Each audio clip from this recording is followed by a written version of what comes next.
This is Top 30. This week, Republicans are expected to unveil their long-awaited tax plan, and here is what we know so far. There are big tax cuts for businesses. The corporate tax rate would be cut from 35% to 20%. That is the lowest rate since 1940. So-called pass-through businesses that pay the individual tax rate will go from more than 39% to 25%. There is less detail on how individuals will file. The current system of 7 tax brackets will be reduced to just 3, paying 12, 25 or 35%. We don't know the income levels for each. The plan will reportedly double the standard deduction for all Americans. At the White House Tuesday, President Trump repeated a campaign promise, saying, quote, "We will cut taxes tremendously for the middle class." Many Democrats are concerned that it will also cut taxes for the wealthy. Senate Minority Leader Chuck Schumer warned, if Republicans push a tax bill to please their hard-right wealthy contributors, they will have the same trouble with taxes they are having with health care. And as with the recent healthcare fight, Republicans reportedly crafted the plan with no contributions from Democrats. We will see if they are more successful this time, because to date they have passed no major legislation. Several coaches at big-name schools and a shoe company executive got arrested after an FBI sting targeted illegal money in college basketball. 4 assistant coaches are facing charges. They are Tony Bland of University of Southern California, Lamont Evans of Oklahoma State, Chuck Person of Auburn, and Emmanuel Richardson of the University of Arizona. The U.S. Attorney's Office says they took bribes to steer top-level recruits towards specific financial planners and backers. 6 others, including the director of global sports marketing at Adidas and financial advisors and managers, are also facing charges. They're accused of paying recruits to attend particular colleges. The FBI says it's been looking into money in college sports since 2015. There are still so many questions up in the air. Did the head coaches know? Will more people get arrested? And how will the NCAA punish these schools? The FBI says the investigation's ongoing and will stay on top of it. This is what's trending. Barack Obama said sending his daughter Malia off to Harvard was like open-heart surgery. He said, "I was proud that I did not cry in front of her, but on the way back, the Secret Service was off looking straight ahead, pretending they weren't hearing me as I sniffled and blew my nose." Delta Airlines has just announced they will offer free texting on all of their flights worldwide. CEO Ed Bastian said starting on Sunday, passengers can download the GoGo app and text message absolutely free. Khloe Kardashian is reportedly 4 months pregnant with her boyfriend Tristan Thompson. Her sister Kylie Jenner is also allegedly pregnant with her first, and Kim Kardashian is expecting her third via surrogate. Big news for Saudi Arabian women. They're finally allowed to drive cars, according to news coming out of the ultra-conservative kingdom. According to Glamour magazine, starting next June, female citizens of Saudi Arabia will be allowed to apply for driver's licenses. The decision was announced in a royal decree by King Salman. It also called for a committee to study the effects of the judgment. According to the New York Times, Saudi Arabia's decision to bar women from driving was widely considered a human rights violation. Because of this, the decision is being identified as a PR move to shine a more positive light on Saudi Arabia's depiction of women. Although this decision is a landmark one, Saudi Arabia still remains one of the most restrictive countries in the world. But this is definitely a step in the right direction. Former firebrand Chief Justice of the Alabama Supreme Court, Roy Moore, won a closely watched Senate race, beating a candidate backed by President Trump. The race was a special primary runoff, meaning Moore will face Democratic nominee Doug Jones for the Senate seat in December. So Trump backed Moore's opponent, Senator Luther Strange, demonstrating a limit to his influence in a state where he's really popular. Trump's tweets mentioning Strange were deleted Wednesday morning because, you know, when a president deletes tweets, no one will notice. And we haven't. Strange's loss marked the first time an incumbent senator with active White House support has lost since 2010. Moore has made numerous headlines for mixing his religious and political views, including saying homosexual conduct should be illegal and comparing it to bestiality in 2005. Now experts say his previous comments about gay rights may force other Republicans to answer for his position and reopen wounds the party is trying to close. Some football fans are so outraged by NFL players kneeling during the national anthem, they're asking for refunds on their cable bill. The Wall Street Journal reports that DirecTV has allowed some customers to cancel their Sunday ticket package of NFL games in exchange for refunds. When asked why they were cancelling the service, those customers complained about the players' national anthem protests. DirecTV's policy has been that no refunds on Sunday ticket subscriptions are given once NFL season begins. Representatives for DirecTV said they are making exceptions this year because of the anthem controversy. DirecTV pays $1.5 billion to license the games for Sunday ticket. This all began as a protest on the part of African-American players about perceived injustice. President Trump called on the NFL to fire them, but the players were quickly defended by people across the political spectrum as simply exercising their First Amendment rights, as I suppose are people cancelling their DirecTV subscription. This is Top 30, back in a second. And now to the New York Stock Exchange for our Fox Business Minute with your friend and mine, Nicole Petalides. In business, happy birthday, Google. The search engine giant is celebrating 19 years today. And in typical Google fashion, they've released Google Doodle. This time, it's got a game built into it. Users can spin a wheel to open up one of 19 surprises that the company's launched over its history. Nintendo is riding a wave of nostalgia. It's bringing back the classics. And for now, they're starting with Mario Brothers, followed by Super Mario Brothers, Balloon Fight, and more. The 1980 arcade classics will be coming to Switch. Nintendo says the downloadable games will be available September 27th. And Twitter is testing a big change, doubling the length of tweets, going from the iconic 140 characters to 280. The limit is a holdover from the app's early days when tweets were sent as text. The company says they found that people tend to tweet more when they aren't trying to cram their thoughts into 140 characters. Excellent, Nicole. You mentioned this is a test. Who is taking part in the test? Well, the company's spokesperson says they're going to try it out with a small group, a random group, and see how it goes. And as for President Donald Trump, the biggest tweeter of them all, no one knows whether or not he'll be included in this experiment. NASA is giving credit where credit's due, honoring the woman who inspired the Oscar-nominated movie Hidden Figures. So that puts your landing zone at 5.0667 degrees north, 77.3333 degrees west. Katherine Johnson was the mathematician whose calculations helped put the first Americans in orbit and onto the moon. She's now 99 years old and was there for the dedication of the Katherine G. Johnson Computational Research Facility. The new 37,000 square foot facility is located in Langley, Virginia, and will house some of NASA's most powerful computers. At the dedication, Johnson received 4 standing ovations, but humbly said she was just doing her job. A new study out of the University of Exeter says putting Trinidadian guppies under a variety of stressors elicits different responses from the fish. According to the Washington Post, the findings, which suggested fish have complex personalities, were published in the scientific journal Functional Ecology.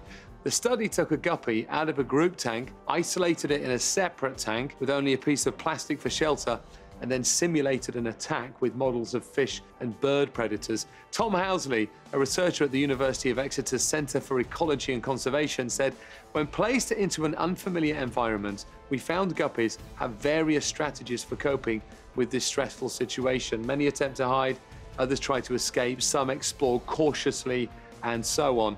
The various different responses highlight the fact that each fish is complex, something evolution explained to us a long time ago.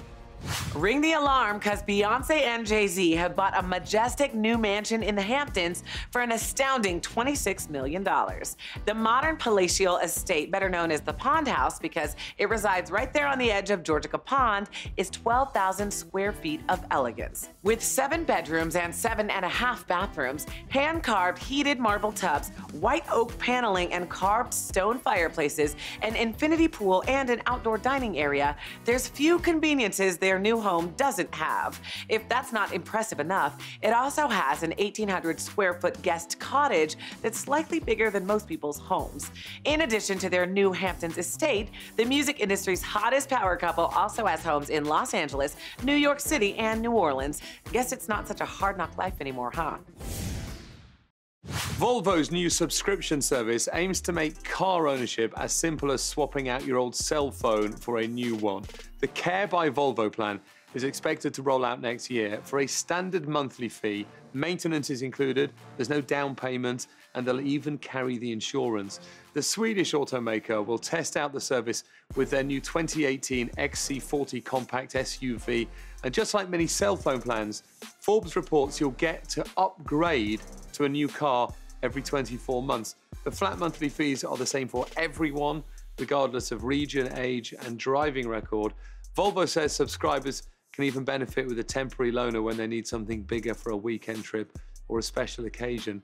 The monthly fee has yet to be released, but the fact that the fee is the same irrespective of your driving record and age, and even includes insurance, is a dramatic simplification of the process of acquiring a car. This is Top 30, back in a second.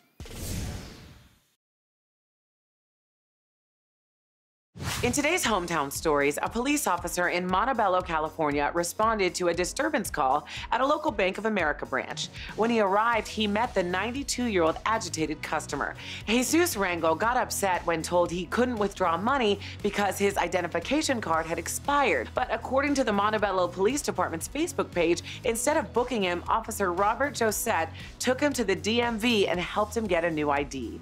The man was then taken back to the bank to get his money. In our second story, the walking school bus program started 8 years ago in Tampa, Florida, as a way to provide adult supervision for children who'd have to walk to school alone. The program, which was started by social worker Melissa Enzor, has helped over 200 children.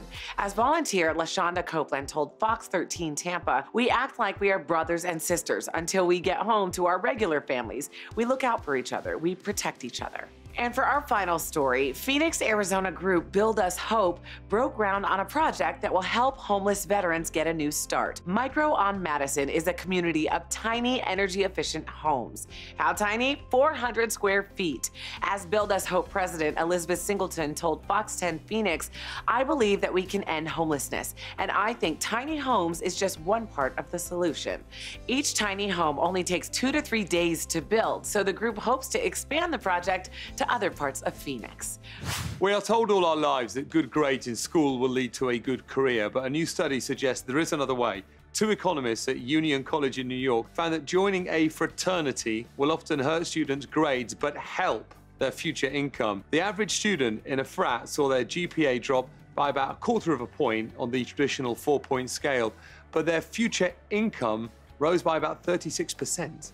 Despite the cliches about Greek life in college, the study said alcohol played only a minor part in the lower grades of fraternity members. The paper's authors said the study is evidence that frat membership, quote, produces large gains in social capital, which more than outweigh its negative effects. Although to introduce a note of skepticism, it is impossible to say for certain that the two things are correlated. But I am all for fun leading to making money, so let's just assume they are. Twitter has a strict policy which says its users, quote, may not make threats of violence. And the company is crystal clear that it will take down any tweets that do exactly that, which is why Twitter faced a massive backlash when the most powerful man in the world tweeted that if North Korea's foreign minister, quote, echoed the thoughts of Little Rocket Man, they won't be around much longer. And when he tweeted that under certain circumstances, the United States will have no choice but to destroy #NoCo.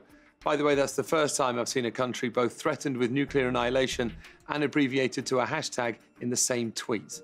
In June, the White House said Trump's tweets are considered official statements by the President of the United States, making it challenging for Twitter to take them down.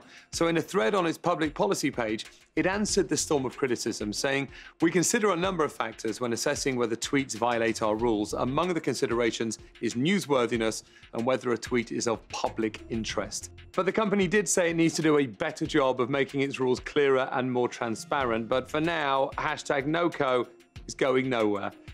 There's a ton of controversy in sports lately, so how's this for a moment of levity? Bitter rivals, the Cubs and Cardinals, have a major bonding sesh over nachos. Cubs shortstop Addison Russell was chasing down a fly ball and took a huge spill into the stands, spilling a Cardinals fan's nachos in the process. Russell didn't make the catch. He did, however, get drenched in nacho cheese. The next inning, fans are all smiles as Russell comes trotting out to the stands with a new hot nacho plate, even cheesing for a selfie with his newly converted fan. The guy, who simply goes by Nacho Man on Twitter, tweeted his thanks for the nachos, as well as "Thank you, Cubs and Cards. Unforgettable." So maybe that's the solution for all this animosity in sports. Nachos. Lyft will be giving free rides to the elderly. The ride-sharing company has partnered with the University of Southern California for a new study. Lyft will begin offering free transportation to elderly patients at the school's medical center and other senior citizens in Los Angeles. Several million senior citizens miss medical appointments every year due to a lack of transportation. Not getting out is also linked to depression. The executive director of the USC Center for Body Computing gave Fast Company this pretty remarkable quote: "What really determines survival in an aging population is socialization. That is the #1 determinant of basically who lives and who dies." The elderly need to see people and need to get out just like you and me. And when reviewing their rides on Lyft, they can say, "It extended my life." This is Top 30. We'll be back in a second.